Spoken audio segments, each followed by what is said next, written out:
തൃപ്പുക, ഗുരുവായൂർ ക്ഷേത്രത്തിലെ തൃപ്പുക. തൃപ്പുക എന്നത് ഗുരുവായൂർ ക്ഷേത്രത്തിൽ രാത്രി നട അടയ്ക്കുന്നതിന് തൊട്ടു മുൻപ് നടത്തുന്ന അതീവ സുന്ദരവും സുഗന്ധപൂരിതവുമായൊരു ചടങ്ങാണ്.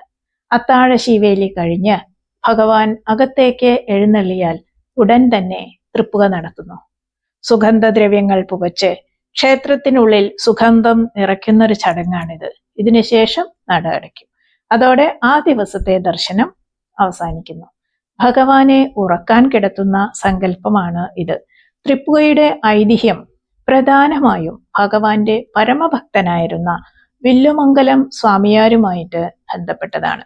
ഒരിക്കൽ രാത്രിയിൽ അത്താഴപൂജ കഴിഞ്ഞ് നടയടയ്ക്കുന്ന സമയത്ത് വില്ലുമംഗലം സ്വാമിയാര് ക്ഷേത്രത്തിലെത്തി. സാധാരണയായിട്ട് ശ്രീകോവിലിനുള്ളിൽ ഭഗവാന്റെ ചൈതന്യം മാത്രമാണ് ഉണ്ടാവുക എന്നാണ് സങ്കല്പം. എന്നാൽ അന്ന് സ്വാമിയാര് കണ്ടത് അത്ഭുതകരമായൊരു കാഴ്ചയായിരുന്നു. ശ്രീകോവിലിന്റെ ഉള്ളില് ഭഗവാൻ തന്റെ വസ്ത്രങ്ങളും ആഭരണങ്ങളും ഒക്കെ അഴിച്ചു വെച്ച് വളരെ ക്ഷീണിതനായി ഉറങ്ങാൻ തയ്യാറെടുക്കുന്നു. പകൽ മുഴുവൻ ദശലക്ഷക്കണക്കിന് ഭക്തരുടെ സങ്കടങ്ങൾ കേട്ടും അവർക്ക് അനുഗ്രഹം കൊടുത്തും ഭഗവാൻ തളർന്നിരിക്കുന്നു എന്ന് സ്വാമിയാർക്ക് തോന്നുകയാണ്. ഭഗവാന്റെ ഈ ക്ഷീണം അകറ്റാനും സുഖകരമായൊരു നിദ്ര ലഭിക്കാനും ഒക്കെ ആയിട്ട് സ്വാമിയാര് സുഗന്ധദ്രവ്യങ്ങൾ പുകയ്ക്കാൻ നിർദ്ദേശിച്ചു എന്നാണ് പറയപ്പെടുന്നത്.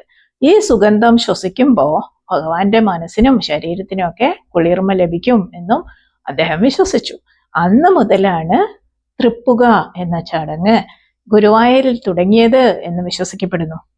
എന്താണ് തൃപ്പുകയിൽ സംഭവിക്കുന്നത്? സുഗന്ധക്കൂട്ട്, അഷ്ടഗന്ധം, ചന്ദനം, അകിൽ, ഗുൽഗുലു തുടങ്ങിയ 12ഓളം സുഗന്ധദ്രവ്യങ്ങൾ ചേർത്ത പ്രത്യേക കൂട്ടാണ് പുകയ്ക്കാനായി ഉപയോഗിക്കുന്നത്.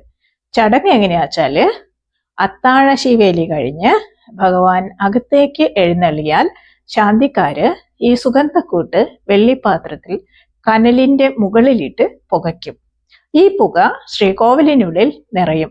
ഇതിന്റെ അർത്ഥം എന്താന്ന് വെച്ചാല് ഒരു കുഞ്ഞിനെ ഉറക്കാൻ അമ്മമാര് സാമ്പ്രാണി പുകയ്ക്കുന്നത് പോലെ ജഗന്നാഥനായ ഭഗവാനെ ഒരു ഉണ്ണിക്കണ്ണനായി കരുതി ഭക്തർ ഉറക്കാൻ കിടത്തുന്നു എന്നൊരു സങ്കല്പം. നടയടക്കല്, തൃപ്പുക നടക്കുമ്പോൾ ഭക്തർക്ക് ദർശനം ഉണ്ടാവില്ല. പുക ഉയർന്നു തുടങ്ങിയ നട അടയ്ക്കും. അതോടെ ആ ദിവസത്തെ പൂജകള് അവസാനിക്കുകയാണ്. തൃപ്പുകയുടെ പ്രത്യേകത ഗുരുവായൂരിലെ ഈ ക്ഷേത്ര പരിസരത്ത് മുഴുവൻ വ്യാപിക്കും. ആ സമയം ക്ഷേത്രമുറ്റത്ത് നിൽക്കുന്നത് പോലും മനസ്സിന് വലിയ ശാന്തി നൽകുന്ന ഒരു അനുഭവമാണ്. തൃപ്പുക കണ്ട് തൊഴുതാൽ സകല പാപങ്ങളും മാറി പ്രശാന്തമായ മനസ്സുണ്ടാവുമെന്നാണ് ഭക്തരുടെ വിശ്വാസം. ഹരേ കൃഷ്ണ.